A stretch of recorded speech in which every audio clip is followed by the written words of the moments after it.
What's up, what's up, what's up? MDZ Dinero. We back again for another week of Empire. What's this? Week 5? Getting better and better as the week goes on. Storyline is interesting. So this is my little review show. But first, I want to thank everybody for watching. Everybody that view me every week. Whether y'all like, dislike, comment. I appreciate that. So I want to give a shout out to y'all. There's not a lot of people that watch, but the couple of thousands that do, I salute y'all. Thanks a lot, I appreciate that. And y'all really, it touched me. I might even cry. Nah, enough of the sentimental crap. Let's get right up into this, how I do it. MDZ Dinero, Empire, week 5. Let's just do this.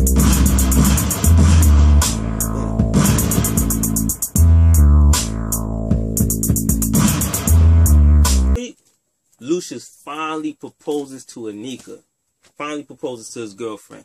I know Cookie is going to be tight. Cookie's going to be tight when she finds out. She didn't find out in this episode, but next episode, she's going to be tight. But how he proposed, I feel it was a little weak. It was good that he hired Anthony Hamilton. That was hot.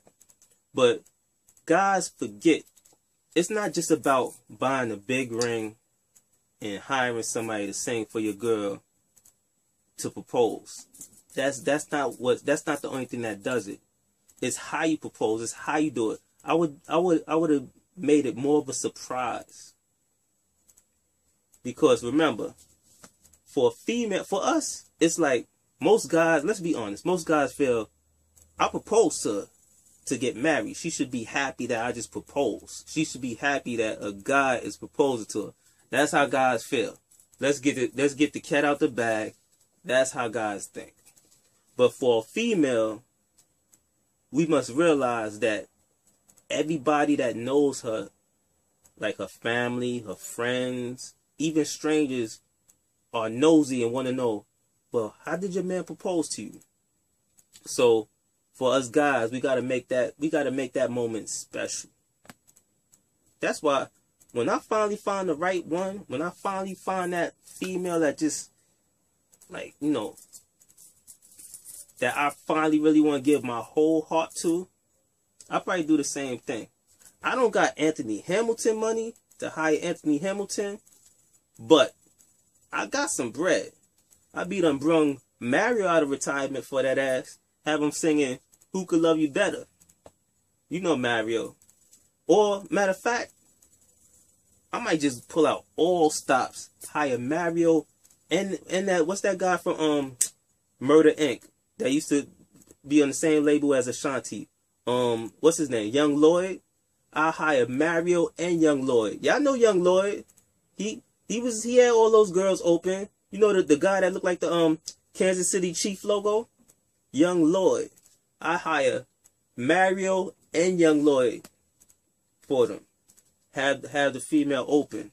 But I'll probably do it more romantic. Probably like after a helicopter ride, limousine ride, pull up somewhere. Anyway, I'm not gonna give it away. That's when I finally find the right one. But back to Empire. So he proposed to Anika, and I feel he proposed not really out of love. I feel that Lucius is the type of character that does everything strategically. He uses people. He keeps everybody around him that are good at what they do. He even groomed his oldest son to be a pawn on his chessboard. So everybody that he's connected to, he needs for something. Like his right-hand man helps him with the business. His girl is very business savvy. His girl father just happens to be a doctor, and Lucius just happens to need medical help. And in order for him to make his company go public, he has to have a clear bill of health. So he has to get a doctor to lie for him to say that he's healthy. And it just so happens that Anika's father is a big time doctor. So I feel he probably proposed because he knew that was his next move on the chessboard. That he needed to make that move in order for it to go. So just so happened after he proposed to Anika, he goes over the house to show the parents that, you know, look, I got your daughter a big ring. I think it was 18 carats, a big ring and all of that. And then he asks for help. That's what Lucius does. Remember, Cookie, he used Cookie to get to where he was. So Lucius is notorious for using people. So that's what I feel. That's my belief. I feel he only proposed to further himself, to further his company, to get himself ahead. And finally, Hakeem finally tired of being in his father's shadow, tired of being on the red carpet and people not calling him Hakeem, people calling him Lucius's son. So he stepped to his father and told his father, I want to finally be the man, reinvent myself, change my whole image. But I feel first, if you're going to change your image, stop wearing those herringbones. You know that the herringbone chain he had when he came in the office?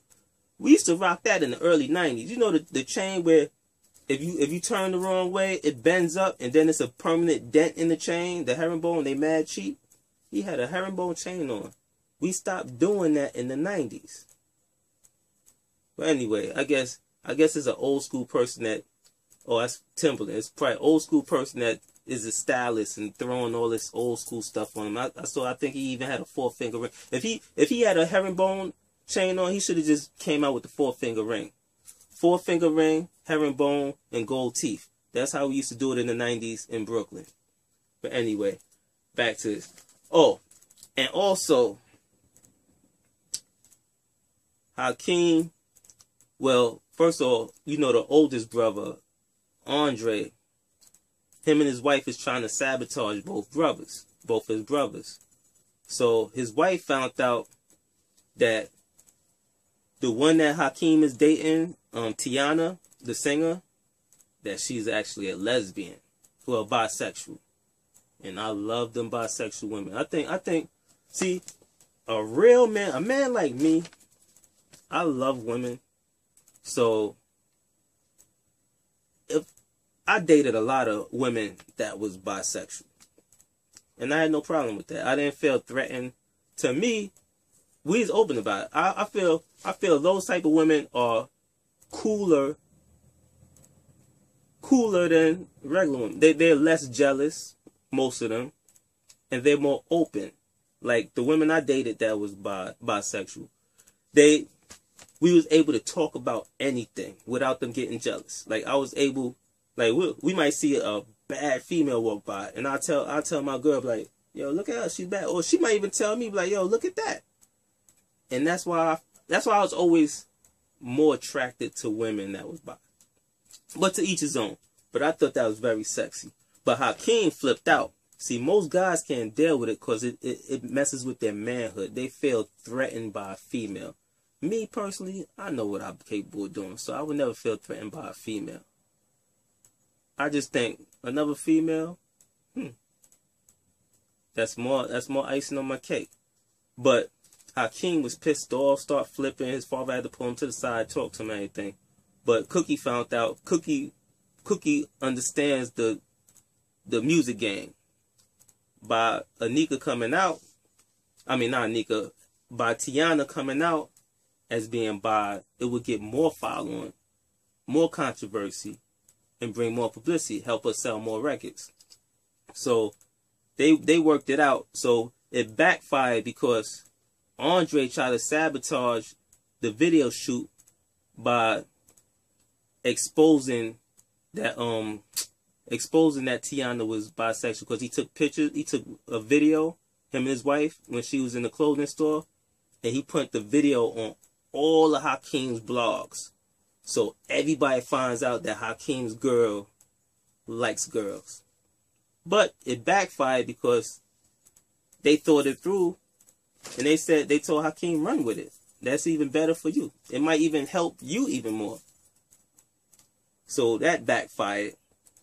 And then Andre took it a step further and after the video shoot was a little messed up, Andre he saw some thugs that hangs with his brother Hakeem, just some stand-arounds that, you know, even when we in the studio, you know, I'm a producer, so there's always, I tell the artists, don't bring a whole bunch of guys to the studio with you, because most of them doesn't understand the music process, and they don't understand it's tedious and it takes time, and all they do is sit around and waste your budget, eat the food, talk when you're supposed to talk. Anyway, I'm getting past this. Anyway, there's a bunch of fake thug hang around guys at the video shoot. So Andre saw this. Andre thought about it. He like, now this is grimy.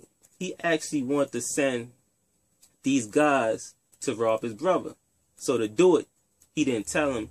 He went next to him and got on the phone, act like he was making a phone call, and said, "Oh yeah, my brother in that studio, is he crazy? He's in the studio with a $20,000 watch on and all of that with no gun, you know, just somebody gonna get his gay ass." So now the thugs overheard it's like, what, the gay brother over there balling with a $20,000 watch at the studio? So they went after him to go get him. And they wound up shooting somebody. So this is how grimy. Why would you even do that to your own family? Because that's risking your family life. That's risking your own brother's life. It could have got ugly, then they could have shot his brother. But it was a big standoff. You got to see it, watch it. It was a big standoff. And Jamal wound up surviving. And Jamal still came back and made a record, because Jamal's in the studio working on this hit. I think it's something about I Don't Need Your Money, whatever. And they stole a hook from, shout out to my boy Jimmy Spicer. For all y'all that don't know who Jimmy Spicer is, that's my boy. He actually did the record back in the days called Dollar Bill. Dollar Bill, y'all, get the money. Dollar bill. Dollar bill, y'all. Dollar bill, y'all. Dollar. Well, anyway, that's the same record that Mano stole for High Hater, with Mano stole a beat and all that from High Hater. That's Jimmy Spicer, Dollar Bill, y'all. And on this record, I Don't Need Your Money, in the hook, Jamal sings Dollar Bill, y'all. All that was from my boy Jimmy Spicer. Shout out to him. Yo, Jimmy, contact your lawyer, see if you get paid for that. Anyway, back to this. So, also, Cookie gets nervous because Cookie comes out the hotel room. Well, not the hotel room. Where she's staying out, a condo or whatever. She comes out her condo door and there's a rose. And she's actually testifying against this guy. And the guy she's testifying for, he's notorious. His logo was a rose. So she thinks that this guy is after her. So now she's panicking and everything. And she's looking over her shoulders and everything because there's a rose left in front of her door. So Cookie testifies. But then she finds out the guy she testified with, the guy that she think left the rose, killed a federal agent. So now she's really like, yo, I gotta do something. So Cookie contacts her homegirl and hires a hitman to get this guy before the guy gets her. But not get him, get the guy that's delivering the roses. Get one of the guys that's connected to this guy. But it's a change of events. A lot of people act like this when they're paranoid. When you in that type of life, I must admit, because I have friends that did dumb things. I don't even want to incriminate anybody that did dumb things by being paranoid. So it happens. And she reacted too soon, and it ended with her finding out something and realizing she acted too soon. So this was a good week, but it was short because now this show is popping and they got too many damn commercials. So it's like it leaves you hanging. So now I'm waiting for the next week because it ended so short. But anyway, see y'all next week. And DG Dinero, Empire, subscribe, like, get at you next week. Peace, y'all. Love y'all.